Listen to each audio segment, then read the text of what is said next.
डगर है मुश्किल कठिन सफ़र है, मगर मुसाफिर जगह नहीं है। डगर है मुश्किल कठिन सफ़र है, मगर मुसाफिर जगह नहीं है। जो सोएगा बस वही खोएगा, जो सोएगा बस वही खोएगा, ये बात उसको पता नहीं है।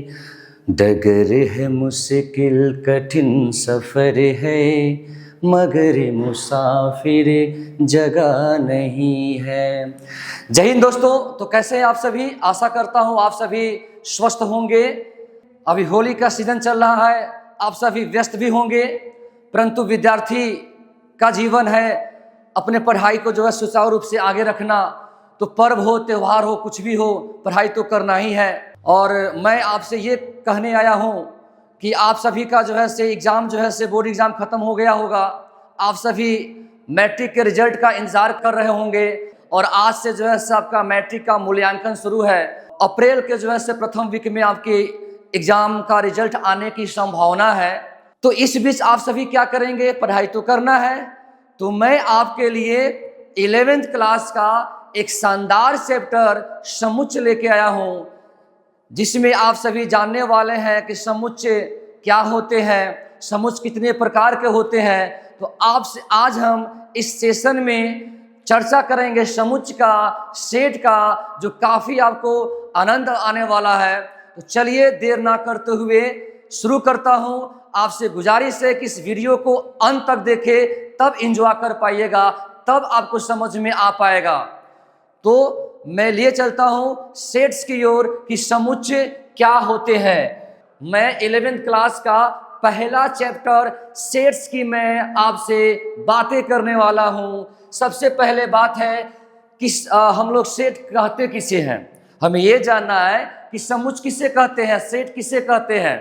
तो देखिए, वस्तुओं के सुपरिभाषित संग्रह को समुच्चय कहते हैं। किसी वस्तु को हम एक जगह सजा कर रखते हैं तो हम उसे जो है से समुच्चय के अंतर्गत कहेंगे। इंग्लिश में हुआ डिफिनेशन कि सेट इज अ प्रॉपरली और well defined collection of object. Sets क्या है? तो सेट्स जो है वह well defined collection of object. क्या है दोस्तों? सेट्स क्या है? तो well defined collection of object, अर्थात वस्तुओं का सुपरिभाषित संग्रह है। ठीक है। अब आपके मन में विचार होगा कि सुपरिभाषित संग्रह मतलब क्या, वेल डिफाइंड कलेक्शन मतलब क्या। तो देखिए, आप देखते होंगे अपने घर में माताओं और बहनों को देखते होंगे जो किचन क्वीन होती है, या इसको होम मेकर कह दीजिए, गृहिणी, होम मेकर। तो आप देखते होंगे जो अच्छे गृहिणी होती है, जो अच्छे किचन क्वीन होती है, वे क्या करते हैं? तो जो भी किचन की सामग्री होती है वो बहुत ही अच्छे से सजा कर रखते हैं। थाली कहाँ रखना है, मसाले कहाँ पे रखने हैं, चावल हो गया, आटा हो गया, दाल हो गया, इस सबको किधर कहाँ पे रखना है, मसाले को कहाँ पे रखना है, थालियाँ को कहाँ पे सजा के रखनी है। ये काफ़ी सुपरिभाषित तरीके से यहाँ पे है। सुपरिभाषित माने वेल कलेक्शन। तो हमारी माताएं और बहनें क्या करती है कि किचन में वस्तुओं को सजा कर रखती है। उसी प्रकार से हम और दूसरी बात करें, दूसरी एग्जाम्पल की मैं बात करूं, तो हम लोग देखते हैं कि जो महिलाएं होती हैं, लड़कियां होती हैं, तो अपने श्रृंगार करने की सामान को जो है सही से जो है सजा कर रखते हैं कि कहाँ पे जो है से अलग अलग सौंदर्य प्रसाधन होते हैं, जिसमें माताएं बहनें सजा के कि ड्रेसेस है तो ड्रेसेस को मैं कहाँ पे सजा के रखूँ कि उसको पहनने में आसानी होगा। फिर जो है से मेकअप की वस्तुएं होती हैं, उसको मैं कहाँ सजा के रखूँ कि आसानी हो लगाने में। तो ये उनकी जो है से कामें होती हैं कि वे अपना उसमें वेल डिफाइंड होते हैं, उस मामले में अपना वो माहिर होते हैं। उसी प्रकार से हमें वेल डिफाइंड और सारी चीज़ें लेनी है। जैसे मैं बात कर लेता हूँ संख्या का, डिजिट का, तो डिजिट का जो है से सुपर वेल कलेक्शन कैसे रखना है, अल्फ़ाबेट को कैसे रखना है, इन सब चीज़ों को जो है से हम इस चैप्टर में जानेंगे, है ना। इसमें जो है से वेल डिफाइंड कलेक्शन, वस्तुओं का जो है से वेल डिफाइंड कलेक्शन को हम लोग जानने वाले हैं। तो परिभाषा तो आप पता चल ही गया होगा, जान ही गए होंगे कि हाँ, वस्तुओं के सुपरिभाषित संग्रह को हम लोग क्या कहने वाले हैं, तो हम लोग सेट्स कहते हैं। इंग्लिश में भी परिभाषा जान गए कि set is a well defined collection of object. Example भी मैं बता दिया कि जैसे अनाजों का एक जगह संग्रह, अलग अलग वस्तुओं का एक जगह संग्रह। किताब है तो हम लोग पढ़ने वाले बच्चे हैं, तो हम लोग क्या करते हैं, हम लोग भी कोई कम नहीं, जो अच्छे स्टूडेंट होते हैं वे अपने पुस्तकों को, जो पढ़ने वाले पुस्तक है उसको सजा के रखते हैं। नोटबुक होते हैं उसको अपना अलग रखते हैं, या सब्जेक्ट वाइज सब्जेक्ट उनको अपना अलग अलग बना के रखते हैं। तो ये भी इसके अंतर्गत आएगा।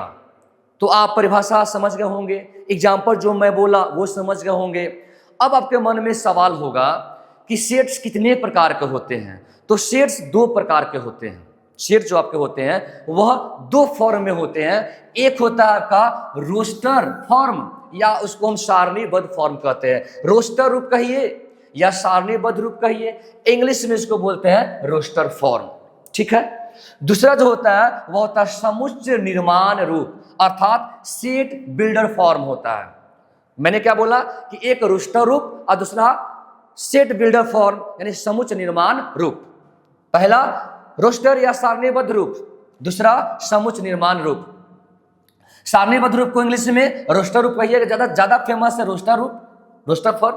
और दूसरा जो है से समुच्चय निर्माण रूप अर्थात सेट बिल्डर फॉर्म। तो ये दोस्तों आप समझ गए होंगे।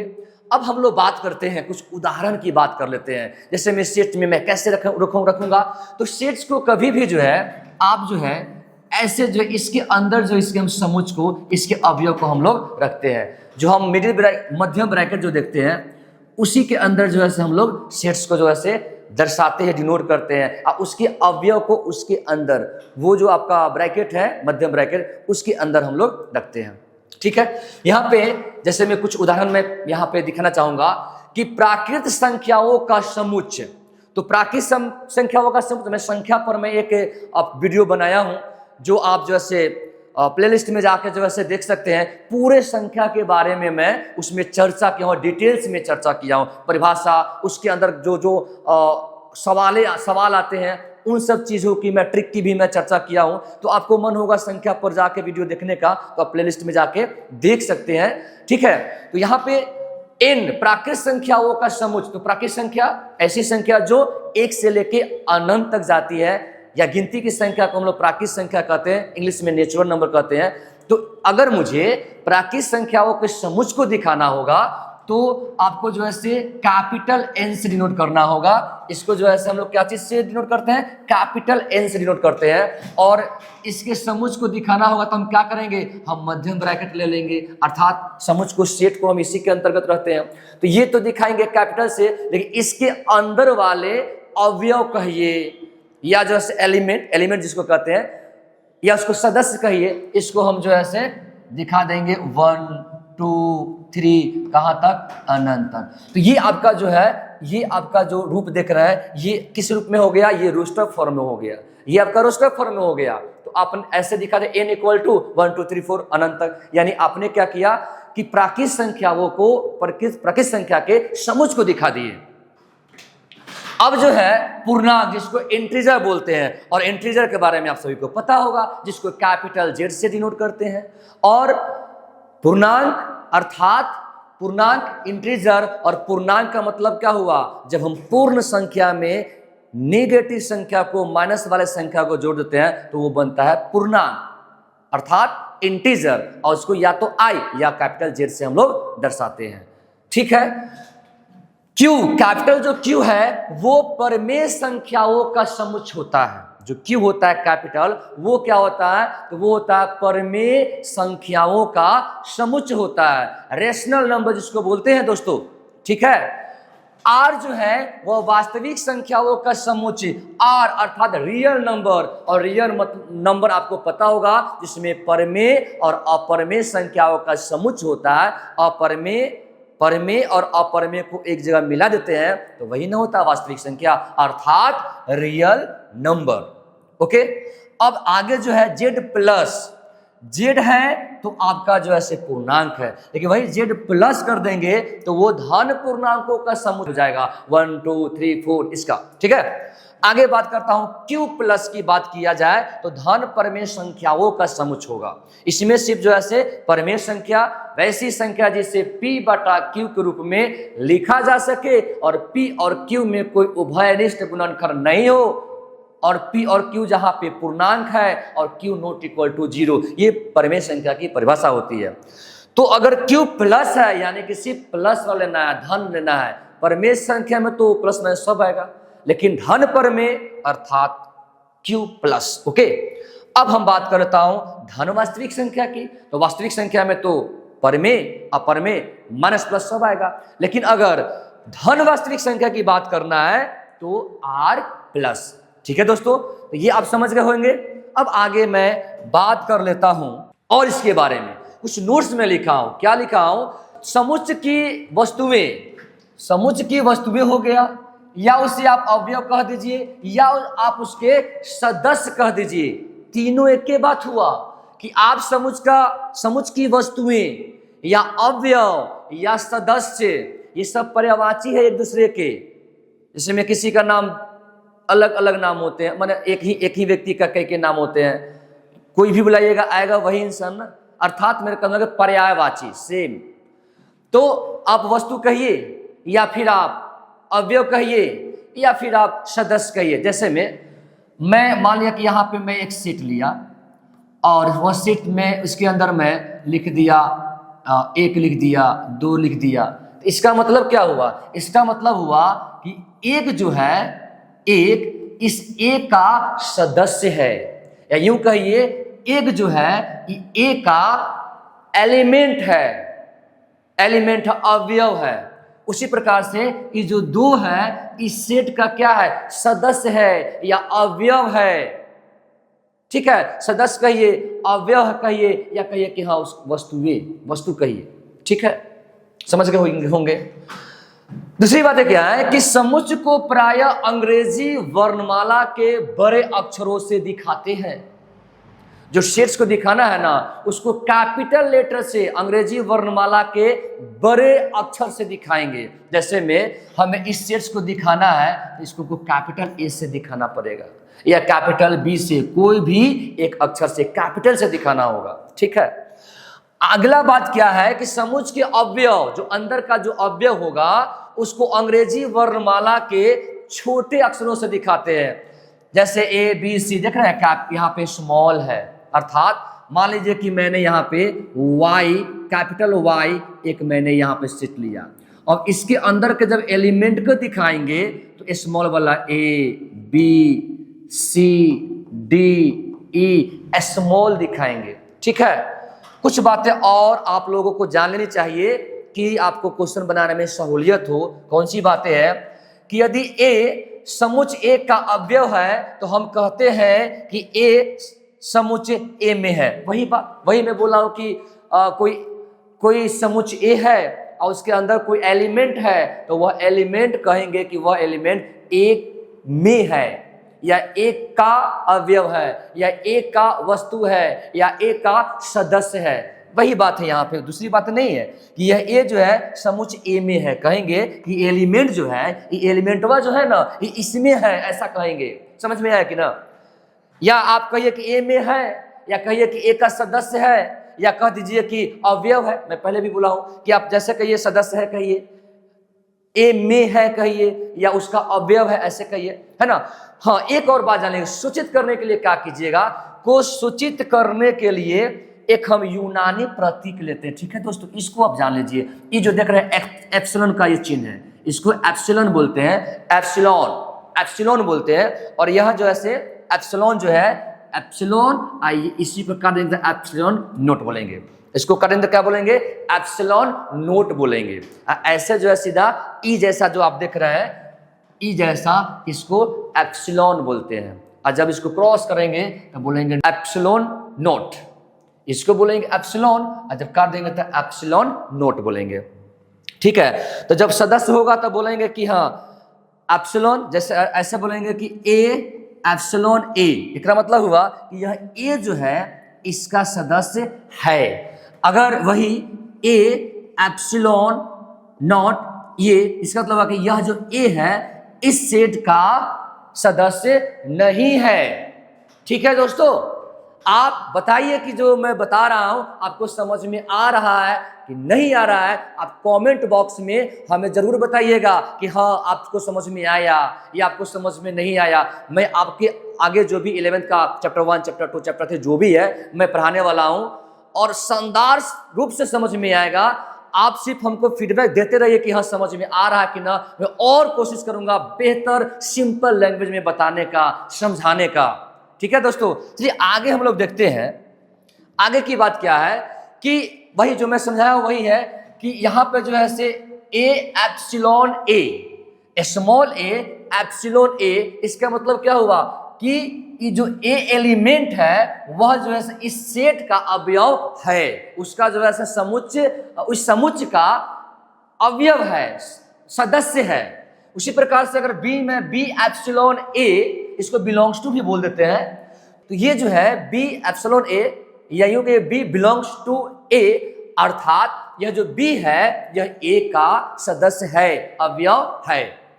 अगर नहीं की बात किया जाए, मान लीजिए कि मैंने यहाँ पे एक सेट लिखा, यहाँ पे सेट है और इसके अंदर मैं डाल दिया ए बी डी, तो मैं क्या बोलूंगा? मैं बोलूंगा A epsilon A, B epsilon A. इसमें सी नहीं है, तो अगर सी की पूछेगा कि सी के बारे में बताइए, तो मैं बोलूंगा सी एप्सिलॉन नॉट ए, माने सी जो है एक का सदस्य नहीं है। डी तो है, तो बोलेंगे डी एप्सिलॉन ए, यानी डी जो है एक का सदस्य है। ठीक है, आगे हम लोग कुछ बात कर लेते हैं कि आपके मन में सवाल होगा कि आपने बोला कि सेट दो प्रकार के होते हैं, एक होते हैं रोस्टर रूप और दूसरा होता है समुच्चय निर्माण रूप। आपको देखने का मन होगा कि बताइए कैसे लिखेंगे, तो आइए जो है इसको देखता हूं, रोस्टर रूप क्या होता है और समुच्चय निर्माण रूप क्या होता है, इसको देखते हैं। तो चलिए सबसे पहले रोस्टर रूप को देखता हूं और एक इसके लिए मैं सवाल क्वेश्चन लेता हूं। क्वेश्चन है कि 42 को विभाजित करने वाले सभी प्राकृत संख्याओं को समुच्चय को एक सेट में बताएं। एक रोस्टर रूप में दिखाइए। इसी सवाल को जो आप बताइए कि सेट बिल्डर रूप में, समुच्चय निर्माण रूप में कैसे लिखते हैं। तो सवाल कहा कि 42 को विभाजित, मतलब 42 कौन कौन संख्या से कटेगा? एक से कटेगा, एक से तो एक क्या है, एक तो किसी भी संख्या में भाग देंगे तो एक से कट ही जाएगा। 2 से बिल्कुल कटेगा क्योंकि 42 है, 2 है, अंत में 2 है और जानते हैं कि इकाई स्थान अगर 0 2 4 6 8 हो तो 2 से कटता है, तो 42 2 से कटेगा। 3 से 14 13 42 कटेगा। 4 से कटेगा कि नहीं? 4 से नहीं कटेगा, 4 से नहीं कटेगा आपका, 4 से जो है आपका नहीं कटेगा। 5 से नहीं, 6 से 6 7 42 कटेगा, 6 से कटनेगा। 7 से 7 6 42 कटेगा। 8 से नहीं, 9 से नहीं, 10 से नहीं, 11 से नहीं, 12 से नहीं, 13 से नहीं, 14 14 42 14 से कटेगा। 14 के बाद में 42 का जैसे 21 21, उसके बाद में सिर्फ 42, यानी इतना से जो है कटने वाला है। 1 2 3 4 5 6 7 8, 1 2 3 4 5 6 7 8, इतना से कटने वाला है, माने ये उसका एलिमेंट हो गया। इसको रख दीजिए, ए हो गया और ए के अंतर्गत 1 2 3 6 7 14 21 और 42 42, ये सारा जो है अवयव हो गया इस सवाल का कि 42 को विभाजित करने वाली सभी संख्या का सेट डाल दीजिए, तो ये सेट हो गया। तो ये हो गया रोस्टर फॉर्म में, सारणीबद्ध रूप में। आपको मन होगा कि समुच्चय में कैसे लिखेंगे, तो भाषा में, समुच्चय का मतलब उसको लैंग्वेज में लिख दीजिए, भाषा में। सबसे पहले हम एक कैपिटल लेटर का एक समुच्चय ले लेंगे और लिख देंगे कि एक्स सच डैट, ये चेंज ऑफ सच डैट का है कि एक्स, हालांकि एक्स में आप कुछ भी लिखिए, आप एक्स वाई जेड एम कुछ भी लिखिए, एन एक स्मॉल लेटर का लेटर ले लीजिए और लिखिए कि सच डैट माने वो क्या है, तो एक्स एक प्राकृत संख्या है। तो देखो 1 2 3 6, ये तो प्राकृत संख्या है, ये है, लेकिन कैसे प्राकृत संख्या है? ऐसी संख्या जो 42 को काटेगा, 42 को विभाजित करेगा, बस इतना तो बात करना है। तो समुच्चय निर्माण विधि में भी कुछ नहीं करना, जो रहेगा उसको एक अच्छा से एक सेंटेंस में लिख दीजिएगा। पहले एक जो है लेटर मान लीजिएगा स्मॉल का, और उसको देखा कि हाँ ये जो लेटर है वही लेटर जैसा क्वेश्चन कहेगा उसको, जैसे मैं यहाँ पे क्या कर रहा था कि 42 को विभाजित करने वाला, तो लिख दिए 1 2 सब क्या 1 2 3 4 ये सब क्या था, प्रकृति ही तो है, तो लिख दिए कि हाँ वह x एक प्राकृतिक संख्या है जो 42 को विभाजित करती है। बस वही हो गया कि x एक प्राकृतिक संख्या है जो 42 को विभाजित करती है। ये आपका हो गया समुच्चय निर्माण विधि।